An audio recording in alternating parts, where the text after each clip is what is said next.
The clinking of a fork against a crystal glass rang out through the elegant dining room, and in that very moment Vivian understood that this dinner was never meant for reconciliation, but for taking what was rightfully hers.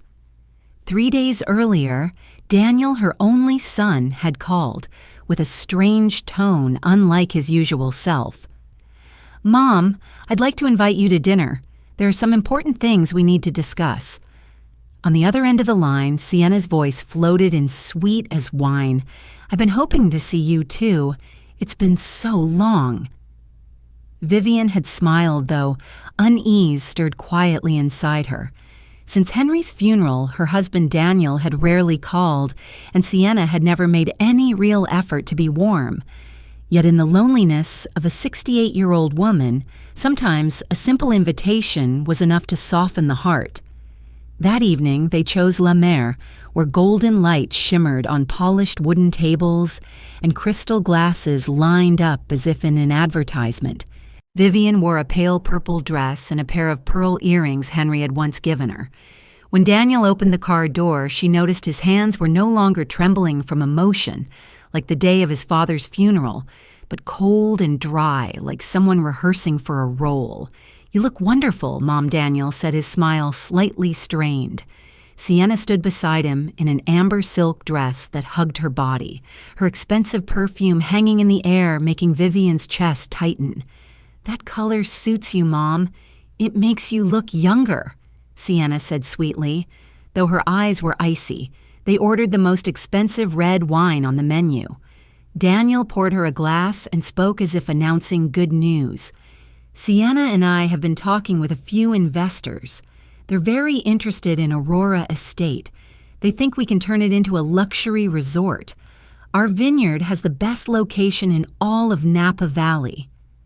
Vivian paused her hand, still holding the wine glass. "And you invited me to dinner to tell me this?" she asked, with a gentle, airy tone. Sienna leaned forward, her eyes lighting up. "Not just to tell you, Mom. We want you to feel at ease. You'll still live in the main house. We just need you to sign a few simple papers to make management easier. We know contracts aren't really your thing. We only want to help." Vivian set her glass down. The faint clink echoed through the tense air. "Help me," she asked quietly, looking at her son.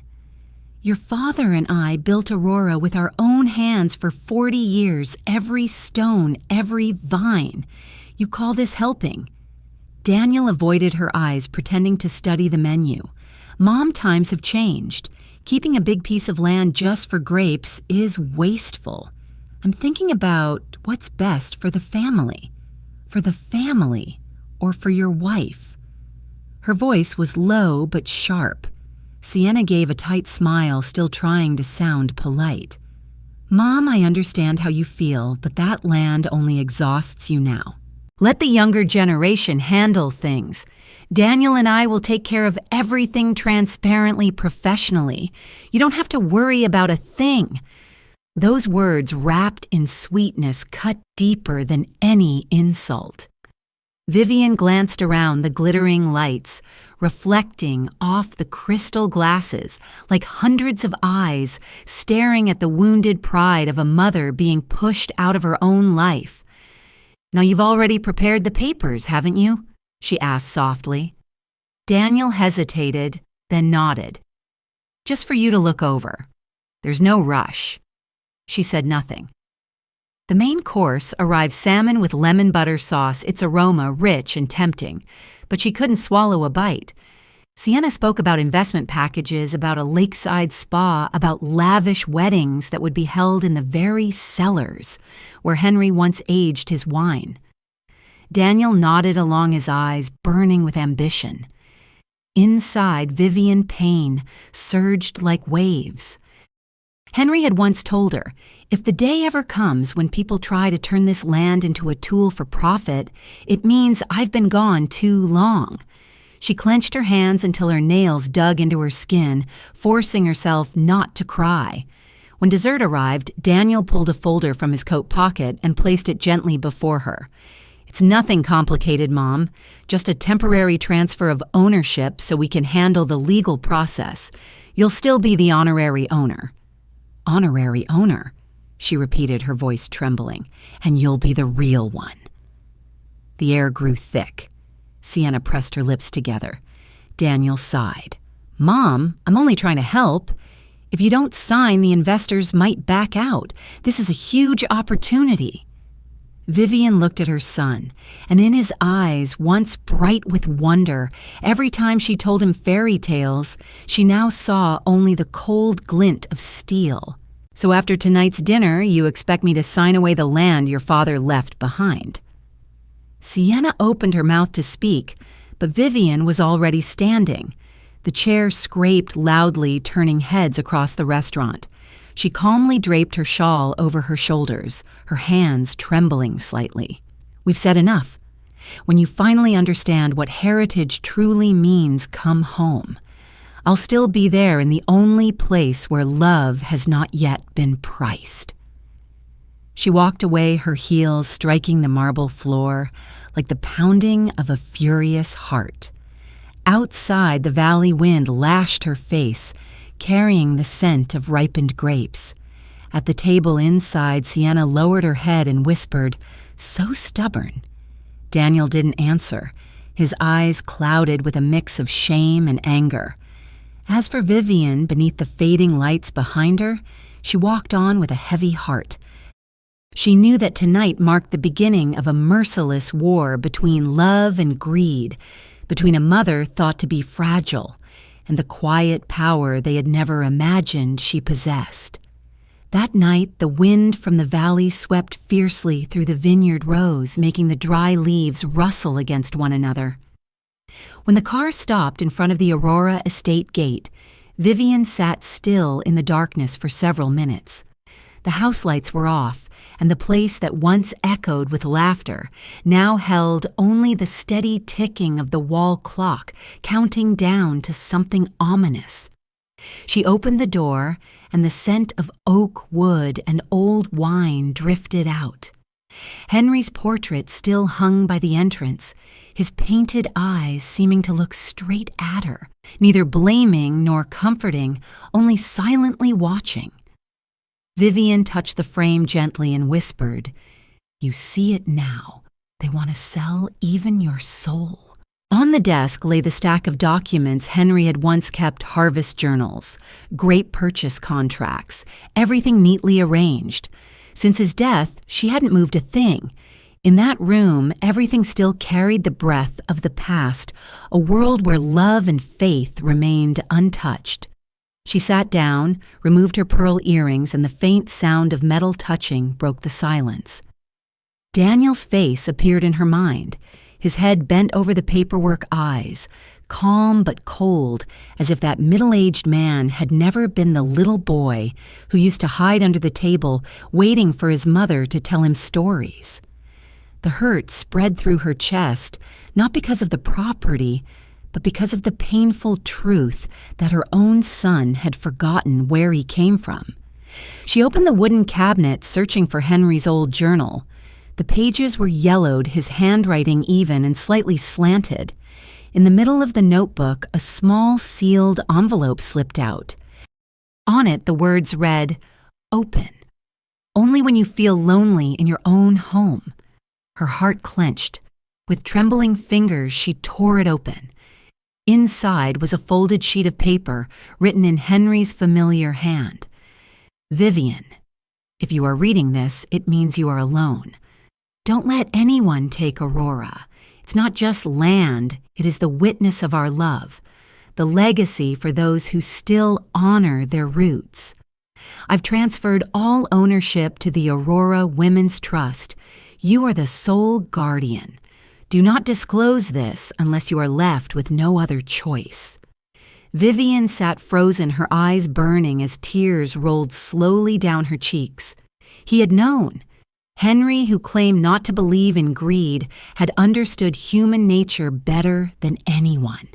He had prepared for this day, the day when blood would turn against its own, trying to claim what they had not built. Vivian stood and drew the curtains open. The valley was wrapped in mist, the last clusters of grapes shimmering silver under the night sky. This land had once been the dream of two young souls starting out on barren soil.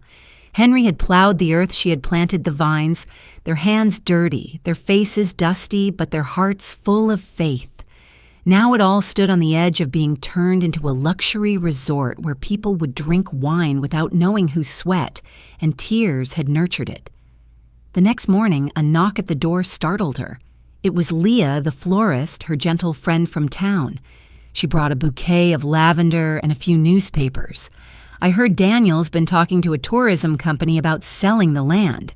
Is it true? Vivian forced a small smile. News travels fast. Leah set the flowers down, her eyes full of worry.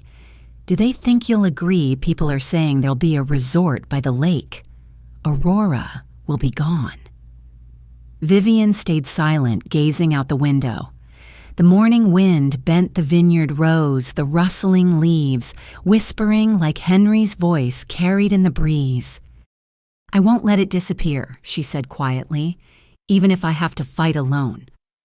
Leah took her hand, the skin rough and warm. If you need me, I'm here. After Leah left, Vivian took Henry's envelope and locked it away in the desk drawer. She knew this was no longer just about land. It was the final test of faith. Henry had believed in her, now she had to believe in herself. Late that afternoon, Daniel called. Mom, I just wanted to make sure you're not upset. Sienna was only worried about you. She's good with finances and just wants to help you feel more secure. Secure by taking away what your father left us. Mom, don't say that. Dad's gone. You can't be alone forever. I'm only thinking of what's best for you.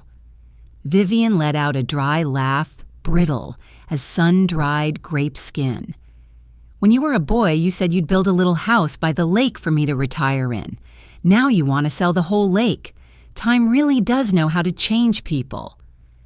Mom Daniel's voice softened. You're being emotional. Maybe she said calmly, but I'm still clear-headed enough to know exactly who's trying to take what. When the call ended, Vivian felt a chill inside. Outside the window, the sunset cast a purple glow over the vineyard, the trembling leaves whispering warnings. Slowly, she poured herself a glass of wine, the same vintage Henry had aged years ago, carrying the scent of soil memory and loyalty. She lifted the glass, watching the deep red reflection shimmer on the wall, and whispered, If they think I'm weak, they'll regret it. Because Aurora doesn't just belong to me, it's what remains of you. In the stillness of the house, the light of dusk faded, but within the heart of the widowed woman, a fire had been lit. Small, quiet, but impossible to extinguish. Morning fog blanketed Napa Valley like a veil of white smoke, clinging to the last clusters of autumn grapes.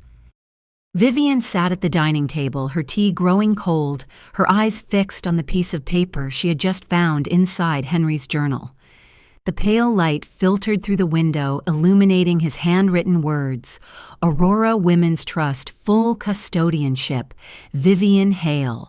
She read the line over and over, afraid she might be seeing it wrong. Beneath Henry's signature was the seal of attorney Martha Lynn. The name struck a chord in her memory. Martha had been an old friend of theirs back in San Francisco, now retired and living just a few towns away.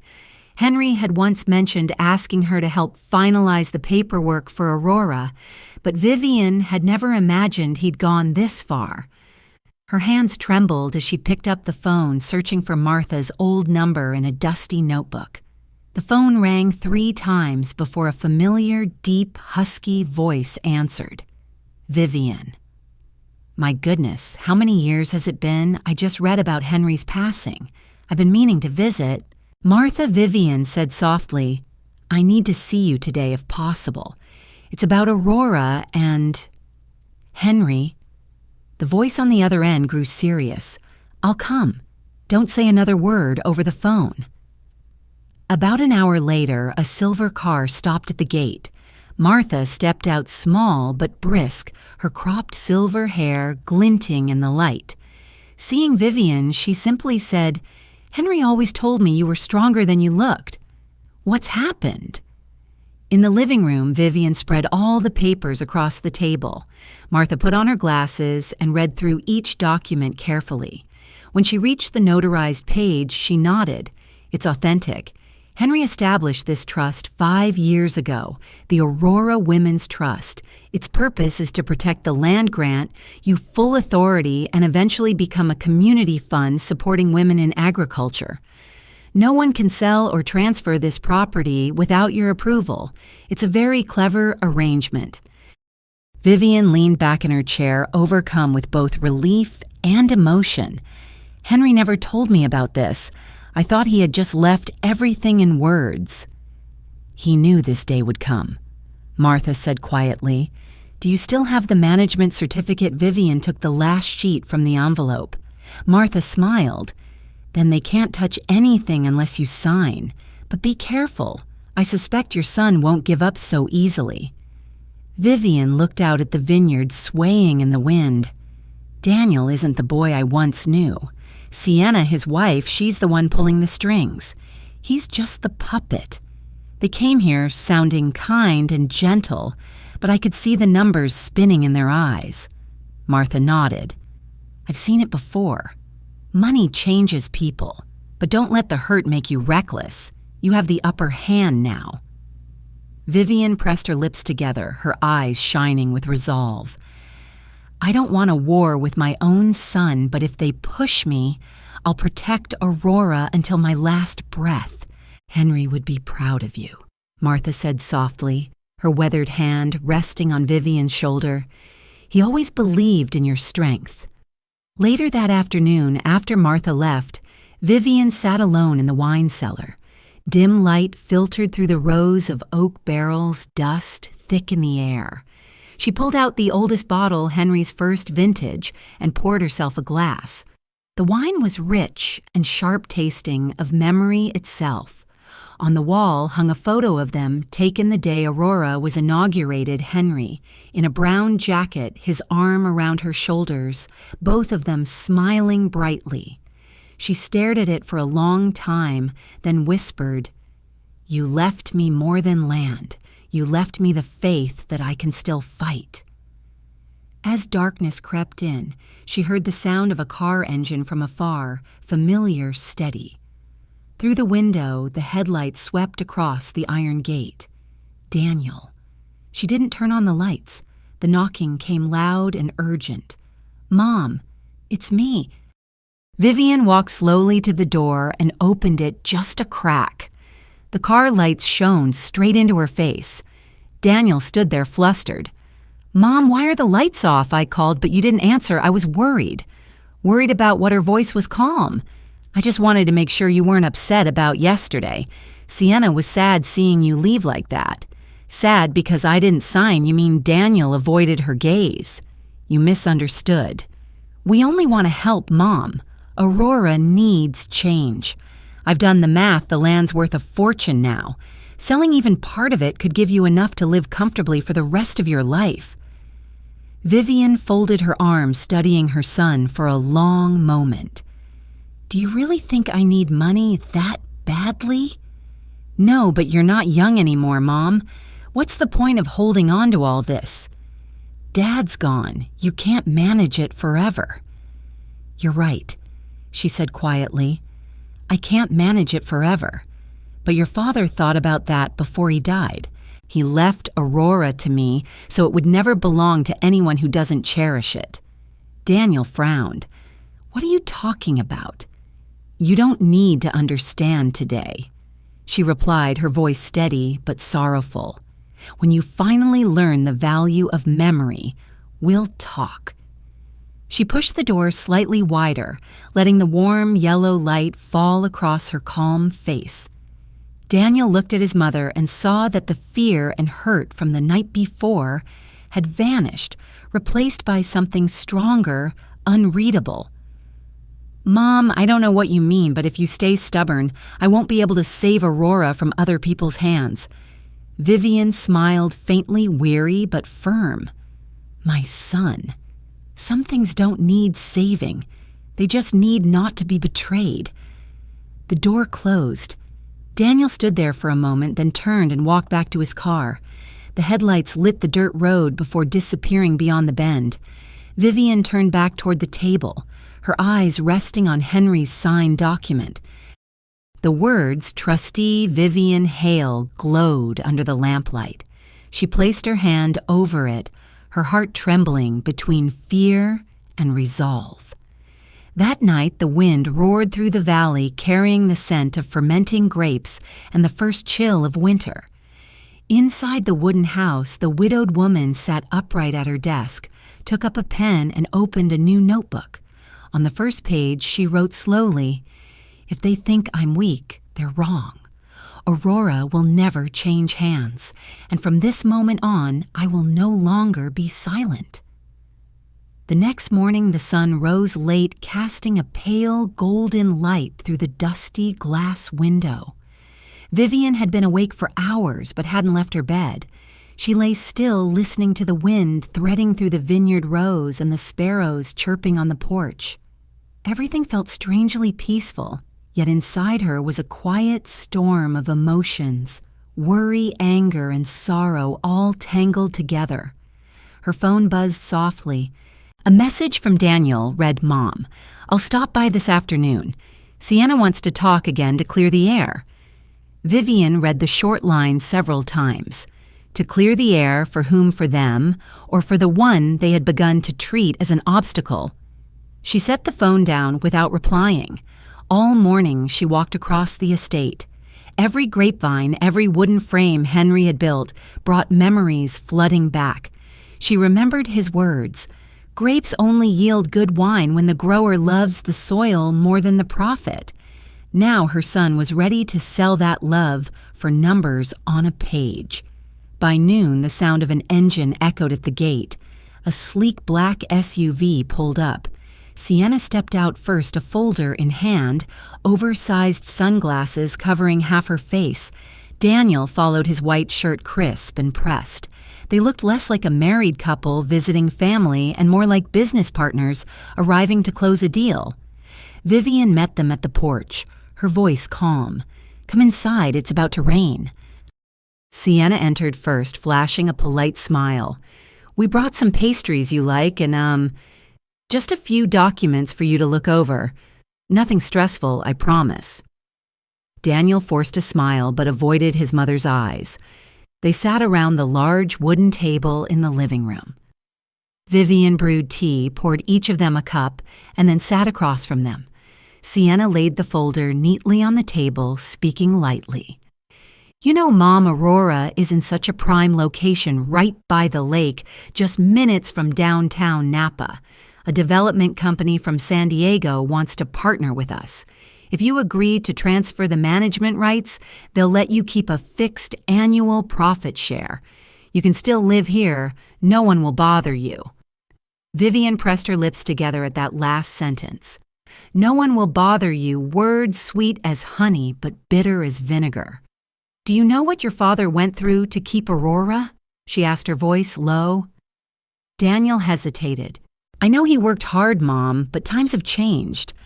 We have to be practical." "Practical," she repeated. "You mean turning this land into a place where strangers drink wine and take wedding photos?" "Mom, don't be so harsh," Sienna interjected smoothly, still smiling. "You're sitting on a gold mine and don't even realize it. I just want to help make sure no one takes advantage of you." Vivian gave a faint, cold smile. "No one can take advantage of me more than the people sitting in front of me right now." The air in the room froze. Daniel took a deep breath. "Mom, don't misunderstand. I'm just worried about you." Worried, Vivian looked up, her eyes blazing. "Now, since your father died, how many times have you called me? How many times have you visited? You only show up when money's involved. Is that what you call worry?" Daniel fell silent. Sienna's thin smile didn't fade. "Mom, let's not make this unpleasant. I just want everything to go smoothly. If you sign today, the company will send a deposit right away. You can use it to fix up the house travel live comfortably. We just need your signature." Vivian looked down at the folder lying in front of her. White paper, blue ink, a company logo neatly printed in the corner. Everything about it looked legitimate and tidy the way all deceitful things do. She placed her hand on it, feeling the cold edge beneath her palm, then pushed it gently back toward Sienna. "Take it. Don't make me the fool who signs her own trap." Sienna lost her composure. "I'm only trying to help. Why do you keep treating me like an enemy? Because you act like one," Vivian said firmly. Daniel stood abruptly, his tone rising. "Mom, you're overreacting. This is a good opportunity you don't understand. Keeping this land means nothing these days. Do you want to stay here alone for the rest of your life?" Vivian stood as well, slowly her back straight, her presence unshaken by age. "And if I do? At least I'll wake up each day surrounded by what I love, instead of living among family I have to guard myself against." The wind outside howled, shaking the curtains. A few early raindrops hit the glass, streaking down like tears. Daniel turned away, avoiding her gaze. Sienna gathered the papers, her voice now cold. "If that's your choice, then don't blame us for taking care of our own future." Vivian looked at her son and spoke softly. "I've never stopped you from building your own future. I only ask that you don't trample on your father's memory to do it." They left in silence. When the car disappeared down the hill, Vivian sat back in her chair, her fingers interlaced tightly. The tea on the table was still warm, but her heart had gone cold. Outside the window, the rain began to pour harder. Amid the sound of falling water, she heard Henry's voice echo faintly in her mind, whispering, "Don't be afraid. I've already left you everything you'll need." Vivian nodded gently as if answering him. Now she understood the real battle had only just begun, and this time she would not retreat. It rained through the night, and by morning the Aurora vineyard lay soaked beneath a blanket of heavy fog. The scent of soil wood and aged wine mingled in the air, bringing Vivian a feeling both familiar and bittersweet. She sat by the entrance of the wine cellar, a thick shawl draped over her shoulders, her hands trembling slightly from the cold. Beside her rested the wooden box Henry had crafted by hand, the one where he kept his most important documents. She lifted the lid.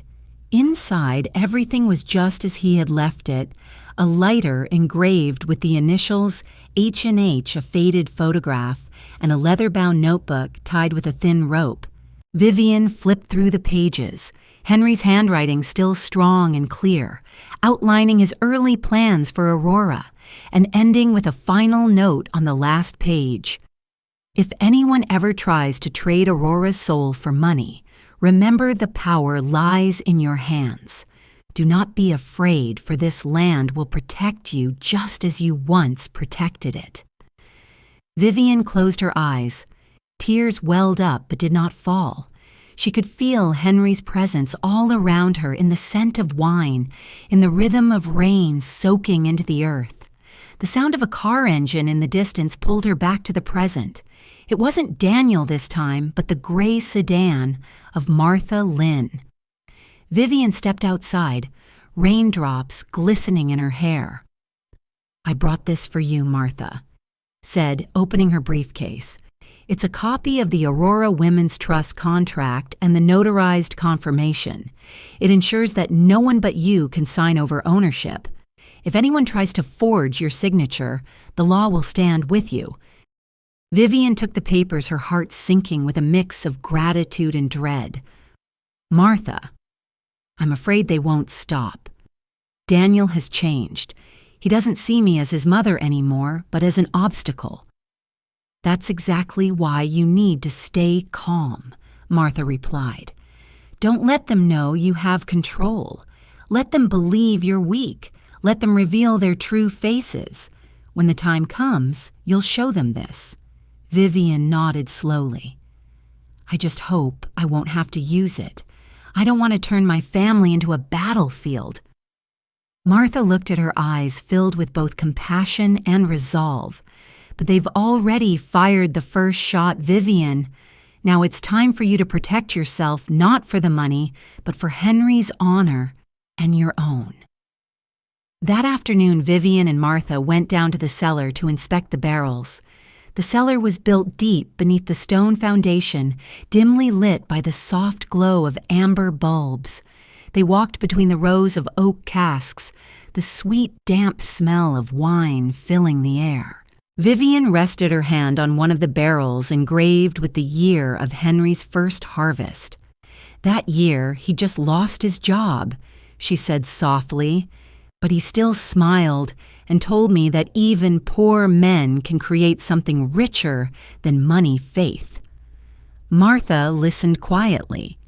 You know, she said Henry once came to see me alone. He told me that if you were ever cornered, I should remind you of this. Aurora isn't just land, it's proof that you've always been strong enough to survive everything. Don't let anyone take that away from you. Vivian gave a faint smile, one that carried both pain and pride. He always believed I was stronger than I really am. But sometimes, Martha, I just feel old and tired. You're not weak, Martha said, placing a steady hand on her shoulder. You've simply forgotten how to use your strength. That evening, Martha left. Vivian walked her to the gate, watching as the car disappeared into the thin drizzle. When she turned back, the cellar lights were still glowing. She descended once more, this time alone. The damp chill seeped into her skin. She opened a small wooden cabinet near the wine barrels and took out the oldest bottle, the vintage, from the year Henry died. At the bottom of the shelf, she found a sealed envelope. Her heart raced. On the front, in Henry's handwriting, were the words, "For Vivian, when needed." She opened it with trembling hands. Inside was a second copy of the trust authorization, along with a handwritten note. You are the only one meant to keep Aurora. Do not doubt it. I have arranged everything. Vivian sank to the cold stone floor, overwhelmed by a rush of emotion, relief, sorrow, love. Henry, it seemed, was still watching over her from the other side. Suddenly, the cellar door creaked open. She froze, looking up. Footsteps echoed down the wooden stairs. Daniel's voice called out, "Mom, are you down there?" Vivian quickly tucked the envelope inside her coat. "Yes, I'm checking the barrels." "What is it?" "I came to apologize," Daniel said, stepping down, his face drawn and tired. "I know you were upset about yesterday. Sienna just got carried away. She meant well." "Meant well by trying to sell my home?" Vivian asked quietly. Daniel looked away. "Don't see it like that. You know I've always loved Aurora, but I hate seeing it sit unused. If I can help it grow, why shouldn't I try?" "Help it grow," she repeated with a bitter smile. "By letting strangers build houses and open shops over your father's grave." Mom, Daniel snapped his brows, tightening. "Don't be dramatic. Dad's gone. You have to move on." Vivian met his gaze, her voice steady. "I am moving on, Daniel. But moving on doesn't mean selling your soul for comfort. Do you understand that Daniel said nothing, then turned away? You're too stubborn." "I don't want to argue. But you'll have to change your mind eventually. We have people backing us, and you can't hold on to this forever." She listened to his footsteps fade up the stairs, her heart heavy as stone. When the cellar door closed again, Vivian looked up at the silent barrels glowing under the amber light. No, she wouldn't let them win. Aurora was her home, Henry's legacy, the final breath of a love that had been real. Outside, the wind howled against the roof like a warning. Vivian sat by the window, a glass of red wine in her hand, the flame of a candle flickering in her reflection. Martha's words echoed in her mind. Don't let them know you have power. Let them think you're weak, then strike in one decisive blow. Vivian smiled, not the weary smile of a disappointed mother, but the calm, fierce smile of a woman who knew the battle ahead, and this time she would be the one setting the rules. The next morning, the sky was clear but cold. Raindrops from the night before still clung to each vine glistening under the soft sunlight like fragile glass beads. Vivian woke earlier than usual. She hadn't slept at all. Daniel's voice and his veiled threats from the night before still echoed in her mind, cutting through her thoughts like a wound that wouldn't stop bleeding. She brewed herself a cup of tea and stepped out onto the porch, inhaling deeply. The air was rich with the sweetness of damp soil and the faint scent of wine from the cellar, the very aroma Henry used to call the smell of memory. Now it brought her both warmth and pain. Around 9 o'clock, Leah arrived carrying a basket of lavender and her usual gentle smile. "I brought you some flowers. My garden's blooming too much to let them go to waste." Vivian invited her in. "I could use a bit of color this morning," she said softly, her voice hoarse. Leah set the basket on the table, her eyes observant. "You look thinner. Is everything all right?" Vivian shook her head but couldn't hide the exhaustion in her face. "It's my son. He wants to sell the vineyard, thinks I'm too old to keep it." Leah sighed. "People forget gratitude too easily these days, but don't let them take away the thing that still makes you feel alive." Vivian gave a faint smile. "I don't intend to. I'm just waiting for the right moment." They sat in silence for a while, the slow ticking of the clock filling the room. Vivian gazed out the window where sunlight filtered through the leaves, then whispered, "I miss Henry. He would know what to do." Leah took her hand gently. "Maybe he's still here in every vine you planted together, and maybe he still believes you're strong enough to go on." After Leah left, something in Vivian's eyes had changed. The sadness was still there, but beneath it burned a sharp clarity, cold and precise, like the edge of a blade. That afternoon, she went to the storage room to look for old photographs. She wanted to remember everything about Aurora, the years when Henry was alive, when Daniel was still a boy running through the hills, his small feet pressing into the soft soil, laughter echoing in the wind. In one old box, she noticed an empty space. The one photograph that showed all three of them, Henry, herself, and 10-year-old Daniel, was missing. Vivian froze. It couldn't be. That photo had always hung above the fireplace in the living room. Now only the empty frame remained. Her heartbeat quickened as she rushed to the living room. On the wall, the square of faded paint where the picture used to hang was clearly visible. In its place now hung a framed photo of Daniel and Sienna's wedding. She stepped back, her chest tightening. It wasn't just a photograph that had been replaced, it was the quiet erasure of an entire lifetime. Sienna had been here. Perhaps when Vivian was out, she'd had the staff rearrange the house. With trembling hands, Vivian lifted the new frame. In Sienna's radiant smile and Daniel's forced one, she saw it clearly, the act of replacement. They didn't just want the land, they wanted to erase every trace of her and of Henry. By dusk, a thin mist rolled across the hills. Vivian sat by the window, her gaze cold and distant. Every gust of wind sounded like a warning. She took up her pen and wrote a single line in her notebook. "When memories are stolen, it's the signal that the real war has begun." That night, the phone rang. It was Sienna. Mother, her voice was sugary. "I just wanted to let you know I had someone clean the house today. Please don't be upset." It was covered in dust, and I thought it'd be nice to hang a few new pictures to brighten the place up. Vivian gripped the receiver tightly. "Brighten the place up, yes." Sienna continued cheerfully. "The old photo was so faded. I replaced it with one from our wedding. It suits the living room much better."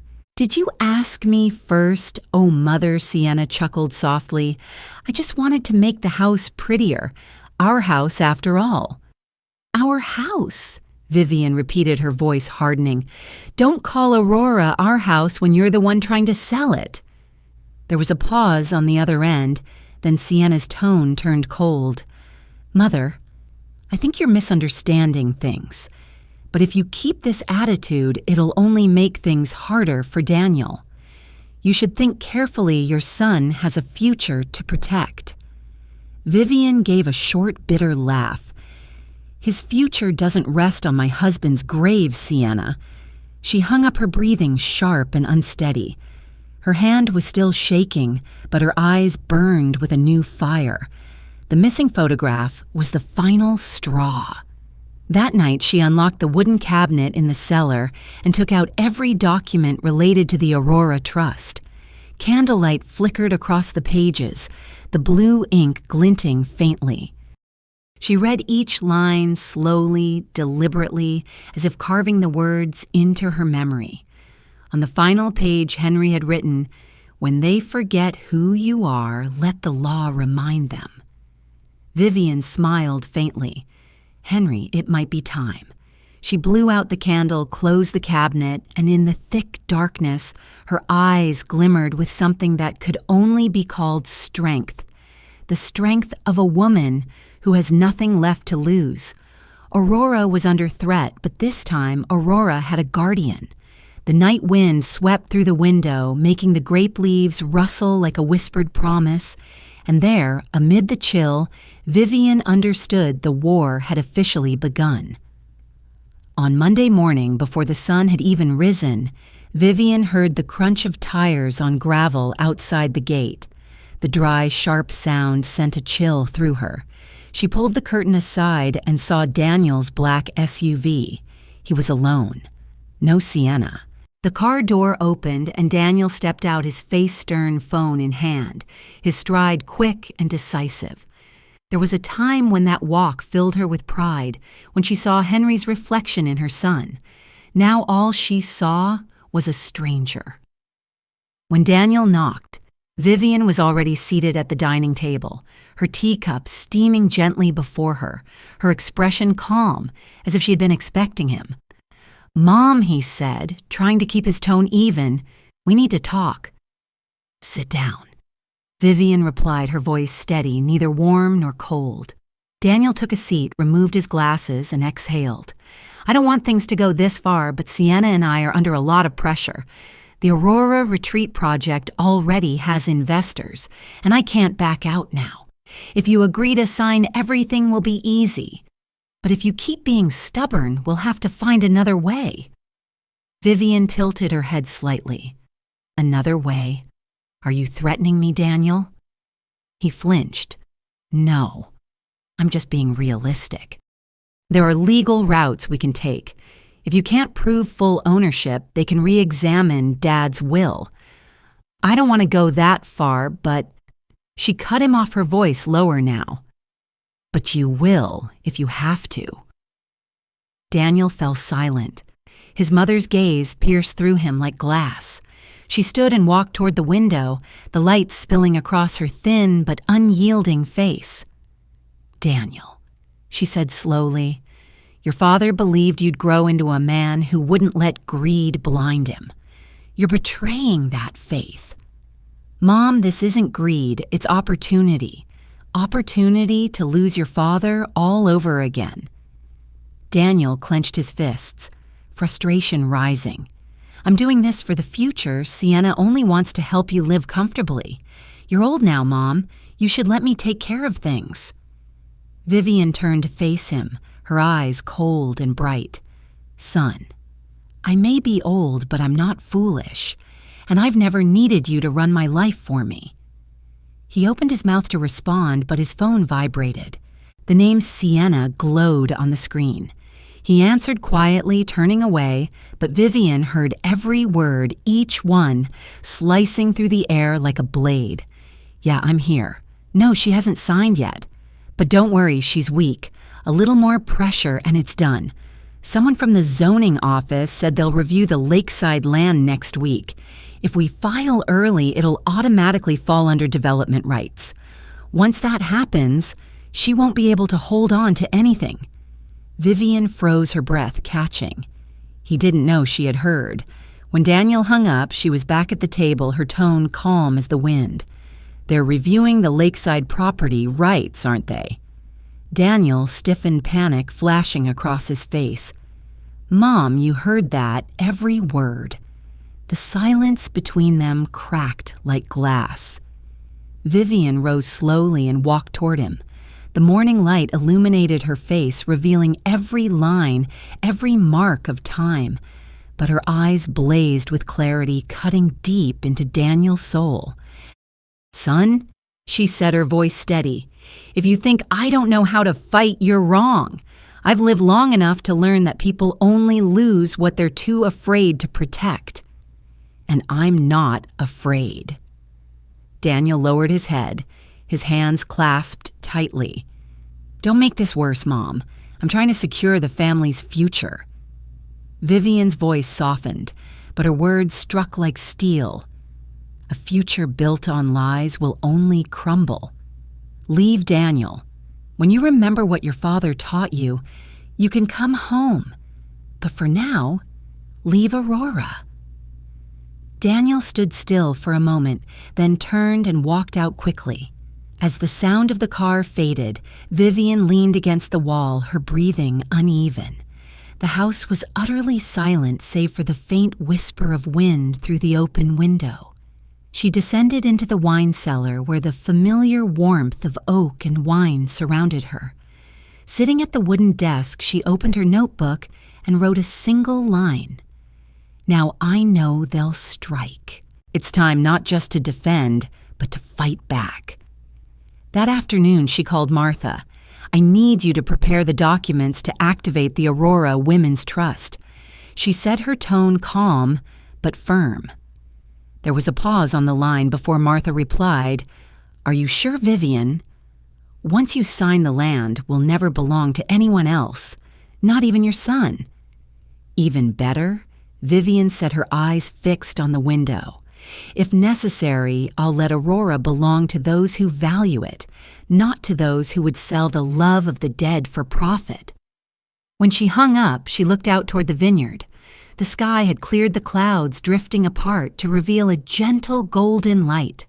The breeze stirred the dark purple grapes, each one glimmering like a tiny beating heart. She whispered softly to herself, her words a promise, Henry, don't worry.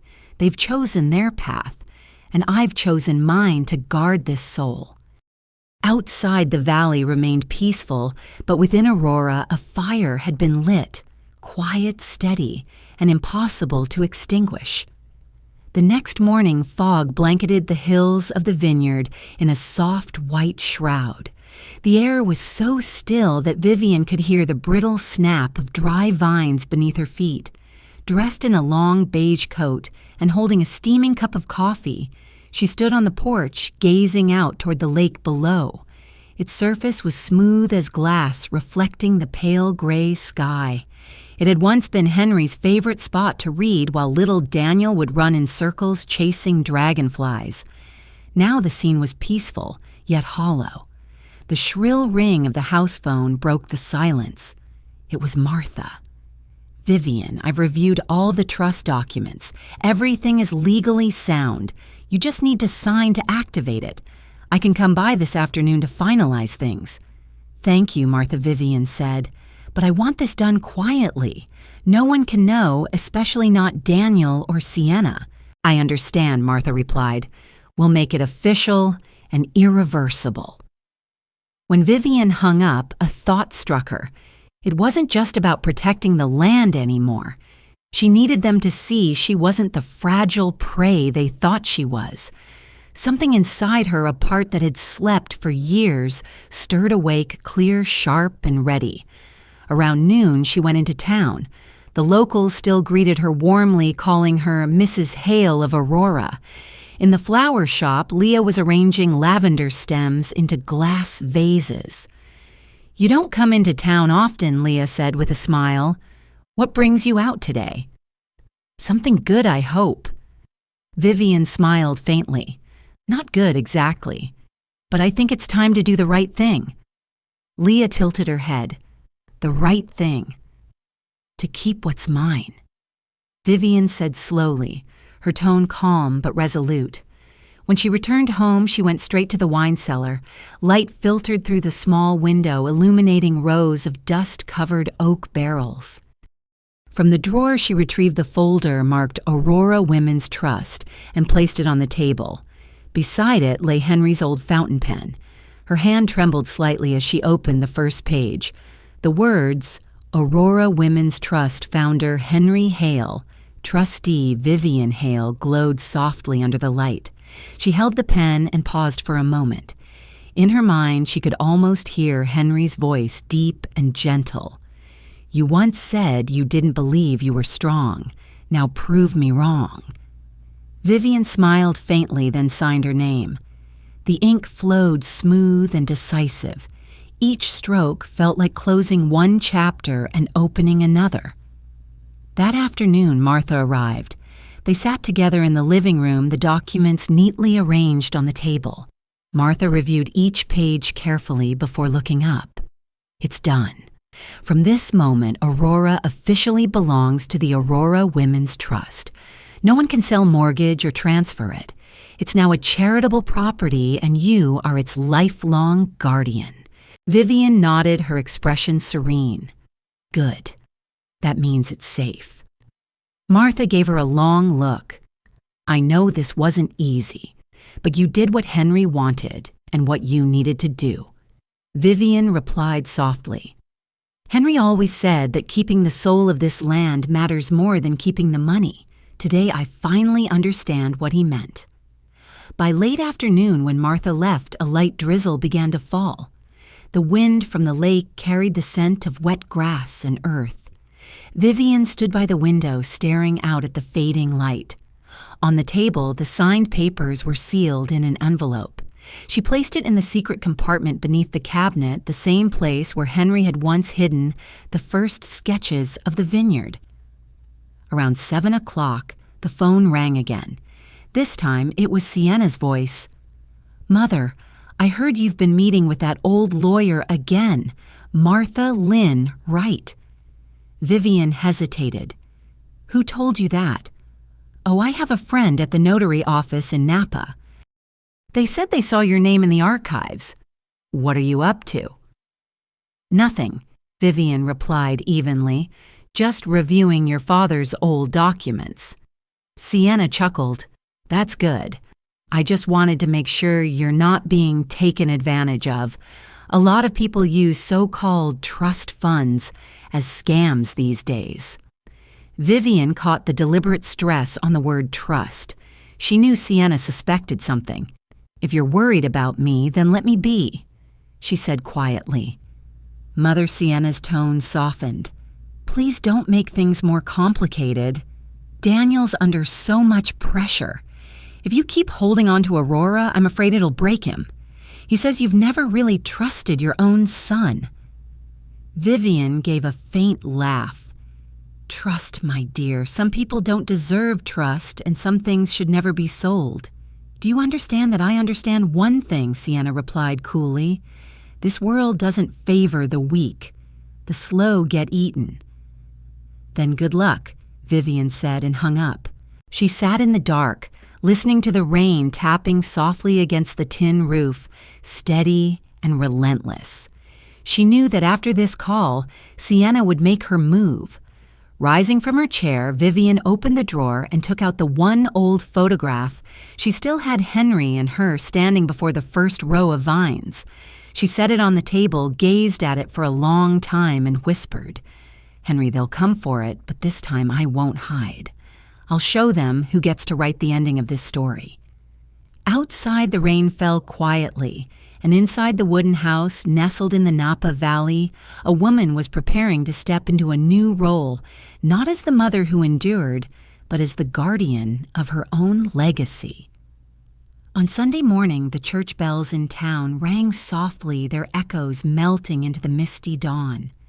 Vivian pulled on her old wool sweater and walked slowly down the road, leading to the small chapel where she and Henry used to sit together every week. She wasn't there to pray for anything specific, only to find a bit of peace before the coming storm.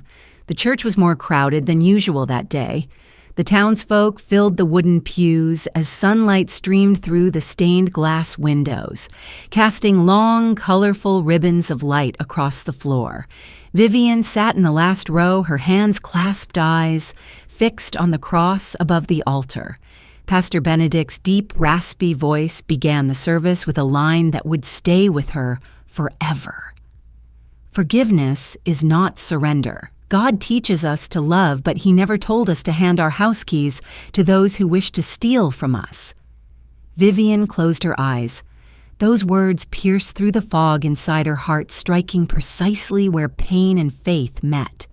She exhaled slowly, and for a moment she could feel Henry beside her, his hand resting over hers, silent, steady, and reassuring. After the service, Leah hurried over. "I saw you," she said, still catching her breath. "Are you all right?" Vivian nodded gently. "I think I needed to hear those words today. Forgiveness isn't weakness." "Exactly," Leah smiled. "Forgiveness is freedom, but not permission for others to walk all over you." They walked together along the path that led to the lake. The water was still, the air carried the scent of earth and lavender. Leah spoke quietly. "I heard rumors. Sienna's looking for new investors. Be careful, she's not the type to give up easily." Vivian nodded. "I know, but I'm ready." Henry once said, "Never fight with anger, fight with truth." And I have the truth on my side. On her way home, she passed a group of teenagers taking photos among the vineyards, their laughter echoing through the hills. One girl turned and smiled at her, a bright, innocent smile. In that fleeting moment, Vivian felt it deeply. Aurora wasn't just land. It was memory. It was life. It was the story of everyone who had walked there. If she didn't protect it, no one would ever understand its true worth. When she reached home, the familiar scent of aged wine greeted her. She walked down the hallway and stopped at her desk where the sealed documents of the Aurora Trust lay waiting. Her fingers brushed the envelope, feeling the weight of responsibility it carried. On the corner of the desk, the photo of Henry and her reflected the afternoon light, as if he were still watching. Vivian opened her notebook and wrote a new line. "Forgiveness does not mean silence. Love does not mean surrender, and sometimes protection is the only form of love left." That evening, Leah came by with toasted bread and pumpkin soup. They ate quietly, with only small stories from town filling the heavy silence between them. Before leaving, Leah rested a hand on Vivian's shoulder. "If you need someone by your side, I'm here." Vivian looked at her, her eyes softer now. "Thank you. I think I'll need that. Something big is coming." That night she stood on the porch, the wind brushing cold against her face. Far down the road, a pair of headlights flickered briefly. It could be Daniel or someone sent by Sienna, but she wasn't afraid.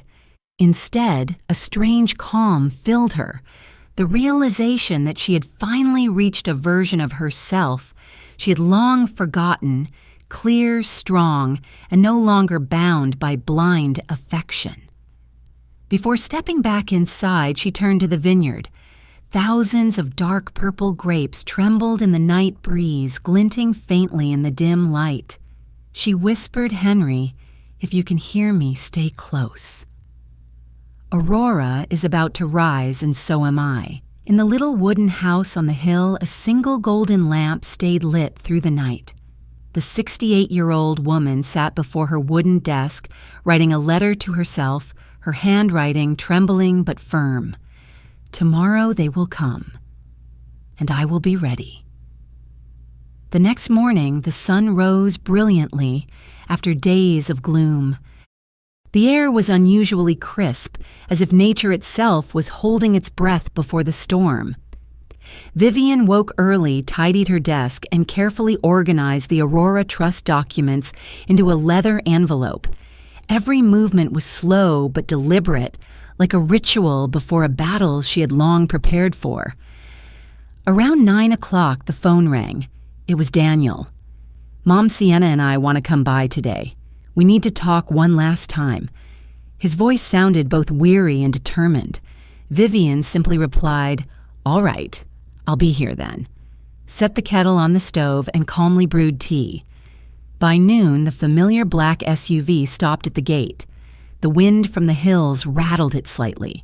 Sienna stepped out first, wearing a bright red coat, her hair pinned up neatly, a thick folder in her hand. Daniel followed, his face tense. They entered the living room, the familiar scent of wood and old wine filling the air. Vivian sat across from them, her posture straight, wearing a simple gray sweater, her expression calm to the point of coldness. She poured tea for everyone, then said, "I also have something to say today." Sienna opened her folder, her tone steady. "This is the official proposal for the Aurora retreat. We've completed all the necessary procedures. All you need to do is sign here, and we'll take over the management. You'll still live here, you'll have caretakers, and you'll receive a fixed monthly income. It's just a legal formality, Mom." Vivian glanced at the document, her eyes pausing on the bold words, "Transfer of ownership." She gently pushed the file back toward them. "Thank you, but I don't need it." Daniel's temper flared. "Mom, stop being so stubborn. We've already invested too much." Sienna leaned forward, lowering her voice. "Mother, I know you're lonely. Aurora only makes you more tired. I promise we'll honor Father's legacy. We'll even name the main center after him." Vivian's lips curved slightly. "You'll honor your father's legacy by selling his soul." How touching. The air tightened like a drawn string. Daniel slammed his hand on the table. "Mom, you don't understand business, and you," she replied, her voice low and firm, "don't understand humanity." Silence fell. The wind outside stirred the curtains, sunlight glinting off Vivian's face and making her eyes shine sharply. She slowly opened the desk drawer, took out a sealed envelope, and placed it in the middle of the table. "You're right," she said evenly. "This is the time to end it. Go ahead and read." Daniel opened it. Inside was a notarized document. Aurora Estate is owned by the Aurora Women's Trust, protected in perpetuity, not transferable or subject to commercial development. Below it was a fresh signature, "Vivian Hale, Trustee." Sienna froze, her face turning pale. Daniel's mouth opened, but no words came. Vivian looked at them, her tone composed and steady. "From today, Aurora no longer belongs to me, nor does it belong to either of you. It belongs to something greater, the women who worked this land, who planted, harvested, and poured their sweat into it." Sienna folded the paper and stood up, her lips trembling with anger. "You'll regret this." "No." Vivian said calmly, her eyes filled with quiet strength. "The ones who will regret it are those who believed love could be priced." They stormed out in fury. As the sound of the car faded down the hill, Vivian remained seated, her hand resting on the teacup that had long gone cold. She closed her eyes and listened to the wind sweeping through the vineyard. Inside her, there was no fear, only a single profound feeling: relief. At last, she had stood up for Henry, for herself, and for Aurora. That afternoon, dark clouds rolled in from the hills, dimming the light inside the house. Vivian still sat in her chair, the cup of tea in her hand long gone cold. She did not smile, nor did she cry. Everything that had just happened felt like a storm, long foretold, and now that it had passed, only a profound, indescribable calm remained. She stood and walked out onto the porch. The scent of wet earth rose thick and sweet. From where she stood, she could see the Aurora vineyard stretching to the foot of the hills, rows of vines glistening with moisture, heavy with fruit. She whispered softly, as if speaking to Henry, "It's done, my love. They finally know this place can no longer be taken so easily." Inside, the transfer papers from the Aurora Trust still rested on the table beside the old photo frame. The faint light filtering through the window fell across Henry's face, in the picture making it look as if he were smiling. Vivian touched the wooden frame lightly, her heart filled with a strange peace. She lit a fire in the fireplace. The flames flickered, casting orange reflections that danced across the walls. On the table lay the thick folder Sienna had left behind. Vivian picked it up and flipped through the pages. Cold Numbers Resort. Plans, polished architectural drawings, each one extravagant, hollow, lifeless. There was no warmth, no memory, nothing true. She slowly walked toward the fire and fed the papers into the flames one by one. The pages curled and turned to ash. The firelight flickered across her face, illuminating every line, every wrinkle, and the calm strength in her eyes. "This doesn't deserve to exist in Aurora," she murmured. "Aurora keeps only what's real." When the last page was gone, she sat back down, watching the fire fade to embers. The world outside fell completely silent. Only the soft crackle of fire and the slow rhythm of her heartbeat remained. She felt neither victory nor defeat, only the quiet certainty that she had reclaimed the most precious thing of all, the right to live true to her memories. Night fell, and the wind slipped through the cracks of the door. Vivian wrapped a shawl around her shoulders and wrote the final lines in the journal Henry had left her. "Today Aurora has been returned to itself. I may grow old, but this land will stay green. If one day my son understands, I will greet him with a glass of old wine, the only thing left unbroken between us." She closed the book and blew out the candle. Outside, the rain began to fall again, but inside her, there was no cold left. Somewhere in the sound of the wind and the rain, Vivian thought she heard Henry's voice whisper, "Well done, my dear. You finally know how to keep the light." She smiled softly, then closed her eyes. That night, Aurora was silent in a way it had never been before. No more deceitful footsteps, no more threats, only the earth, the wind, and a woman who had finally found herself again. The next morning, the sky was crystal clear, washed clean after the night's rain.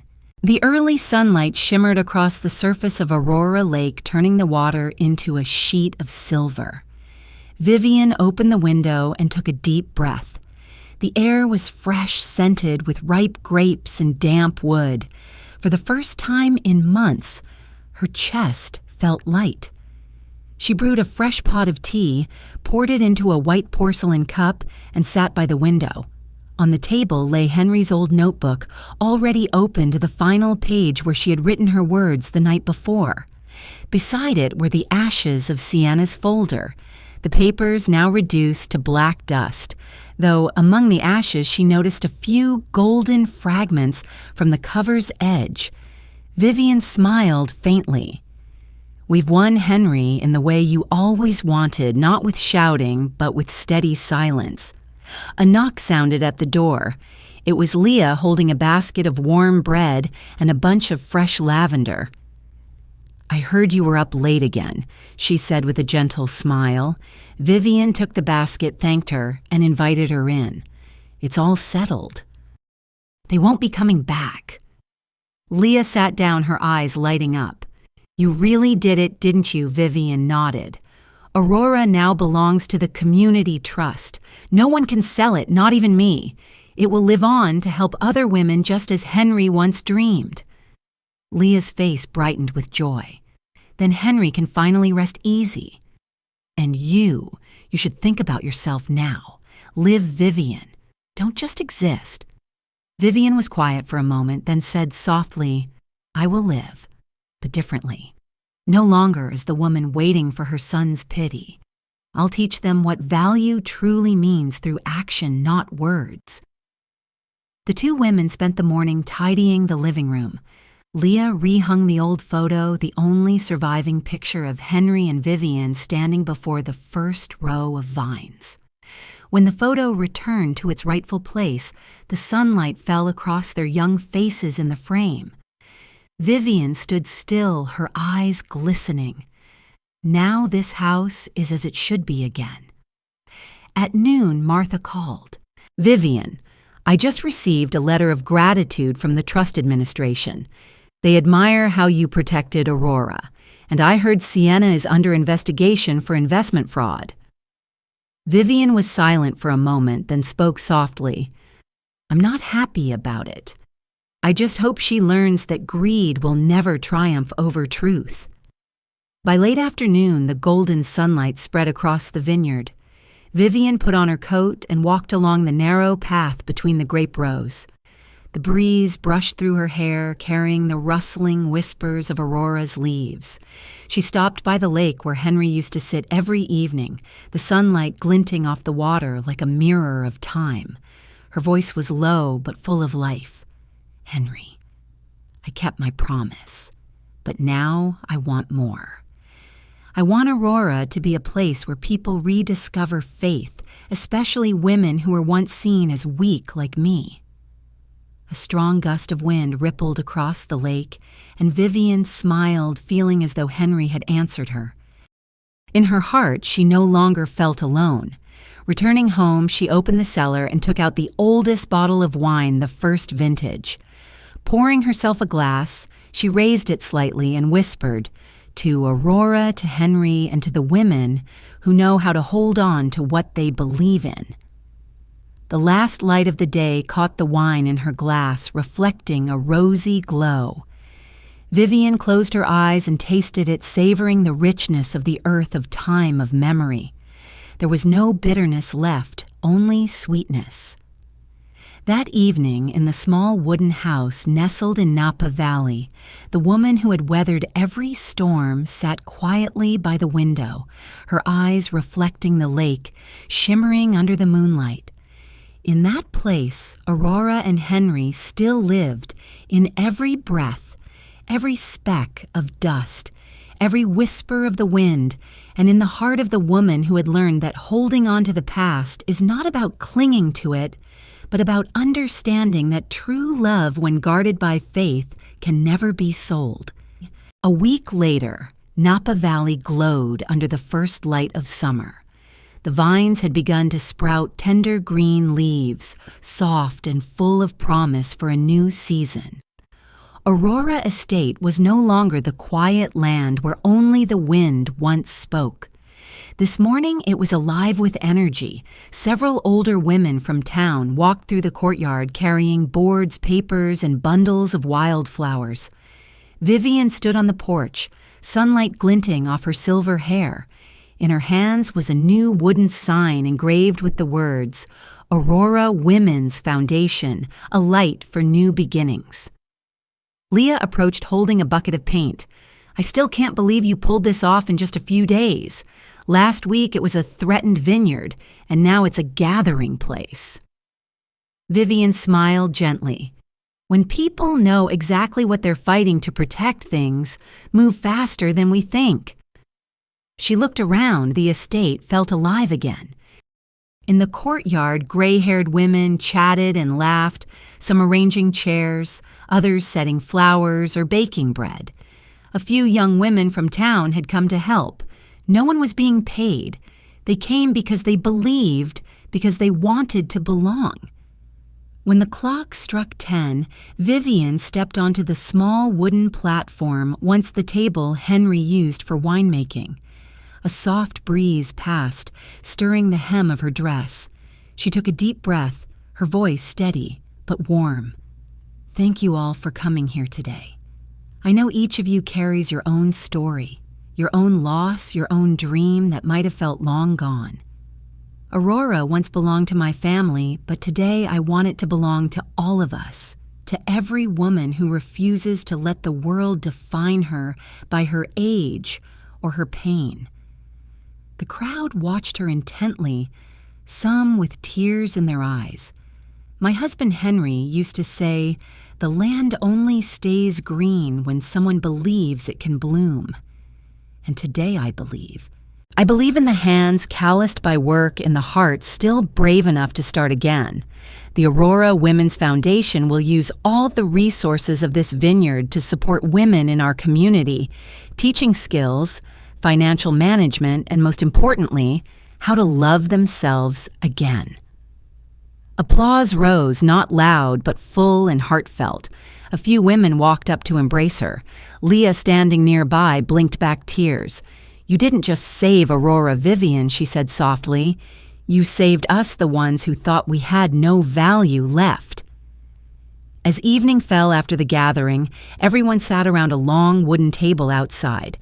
On it were Aurora's own wine, warm pastries, and a chorus of quiet conversations. Vivian looked around, her heart full. The chill of loneliness was gone, replaced by the warmth of laughter and the scent of familiar earth. Leah poured her a glass of red wine. "Do you regret it?" she asked. Vivian shook her head. "No. I spent years trying to keep Aurora for someone who didn't cherish it. Turns out I had to let go of ownership to truly stay." In the distance, children from town ran among the vines, their laughter echoing over the hills. That sound blended with the wind becoming Aurora's new heartbeat. As the sun dipped behind the mountains, Vivian stood alone by the lake. The water glowed red beneath the sunset. She held up her glass and whispered, "Henry, do you see it? Your land is everyone's now. Aurora lives, and so do I." The wind carried the mingled scents of grapes and lavender across the valley. She took a sip, the faint bitterness melting into sweetness on her tongue. At 68, Vivian Hale finally understood what freedom truly meant. Not freedom from others, but freedom from the fear of being forgotten. In that radiant dusk, Aurora was no longer just a vineyard.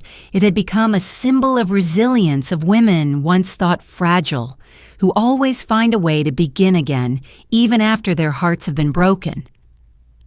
One morning in mid-June, Vivian was watering the young grapevines when Leah came running up from the gate, breathless and holding a folded newspaper. "Vivian, you have to see this," she said, panting as she handed it over. On the front page, a bold headline read, "Napa Dream Retreat Resort Project. Declares bankruptcy investors accuse financial fraud." The photo beneath showed Sienna, her makeup immaculate, but her eyes weary, her forced smile cracking like old paint. Below it, a short paragraph stated, "The California State Economic Investigation Bureau has opened a case into falsified capital reports and the illegal use of private investment funds by Brooks Holdings." Vivian read the entire article without a word. Leah studied her face and asked quietly, "Are you happy?" Vivian shook her head. "No, I don't find joy in anyone's downfall, even those who hurt me. Maybe this is just life's way of teaching them the lesson they tried to forget." She placed the newspaper down on the wooden porch table. The morning sun struck the bold letters, making them shimmer as if set ablaze. Inside her, there was no bitterness left, only a quiet sorrow mixed with compassion. She felt pity for Daniel, the man who had once been the barefoot boy running through the vineyard, now lost somewhere in a world driven by greed. At noon, the phone rang. It was Daniel. His voice was hoarse and faint, like someone who hadn't slept for days. "Mom, I'm sorry," he said. Vivian said nothing. "You were right," he continued. "Sienna only ever cared about herself. When everything fell apart, she disappeared. I've lost everything, the house, my reputation. The only thing I have left is you." Vivian took a deep breath, gazing out over the vineyard bathed in sunlight. "You haven't lost everything, Daniel. You still have the chance to learn how to be a decent man again. But that chance won't come from me. It will come from facing yourself." There was a long silence on the line. Finally, Daniel whispered, "Mom, I miss home." Vivian smiled softly. "Home is still here. When you're ready, come back not to reclaim the land, but to learn how to love it again." That afternoon, she set a small table on the porch and brought out 2 wine glasses, one for herself, one left empty. The golden sunlight spilled across the hills, and the wind carried the faint scent of lavender. She raised her glass and said quietly, "Henry, do you see it? Karma moves slowly, but it always arrives. And the most beautiful part is we didn't have to do anything at all." Leah stepped outside, smiling. "You look so at peace," she said. Vivian nodded. "I used to think justice meant watching the guilty suffer. But I've learned that true justice is when you can no longer hate them." They sat together watching the sun sink behind the hills. The last light of day filtered through the vines, glinting off Vivian's silver hair. In her heart, there was no resentment left, only a deep gratitude, the kind that comes from having waited long enough for the light to return. As night fell, she opened her small notebook and wrote, "Aurora has been saved. My son is learning how to walk his path again. And I, the woman who once thought she had lost everything, have found peace in the very place that once brought me pain. Perhaps forgiveness isn't forgetting, but choosing not to let the past decide who we are." She closed the book and looked up at the sky filled with stars. Aurora, the name that meant dawn, shone bright in her memory. She whispered softly into the wind, "We kept the light, Henry, and this time it will never fade again." Early that morning, a soft fog blanketed Napa Valley. The surface of Aurora Lake was still as glass, reflecting the pale gray sky. Vivian wrapped herself in her old wool shawl, holding a steaming cup of tea as she stepped out onto the porch. A light breeze swept through the vineyard, making the leaves tremble like a gentle morning greeting. She had lived in this house for more than 40 years, but today everything felt new. Again, no heaviness, no echoes from the past, only the breath of the earth and the scent of lavender blooming in the garden. Inside, Leah was arranging tables and chairs for the first meeting of the Aurora Women's Foundation. Wooden name boards, thick stacks of documents, and baskets of wildflowers decorated the space, filling the little house with warmth and energy. When the clock struck 8, the first women began to arrive. They were farmers, retired teachers, nurses, seamstresses, women who once believed old age meant the end. Now they had come to begin again. Vivian walked into the room, a soft smile on her face. "Thank you all for coming," she said. "Aurora is no longer just a vineyard. It will be a place where forgotten dreams can start anew." One gray-haired woman stood up, her voice trembling. "We used to think we were useless, but seeing you today makes me believe we still matter." Vivian nodded gently. "Everyone has value. Sometimes we just forget how to see it. I once forgot, too." After the meeting, they went out to the garden together, planting new vines under the brightening sky.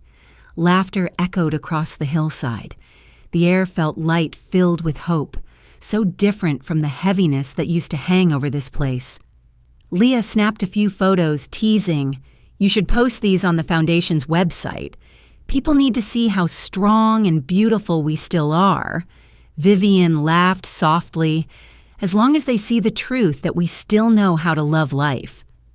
When everyone had gone, only the quiet afternoon remained.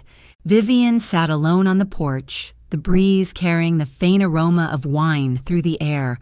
She opened Henry's old journal and wrote her final words, "I did it. Aurora lives. Henry." Not just as land, but as faith and hope for those who once felt forgotten.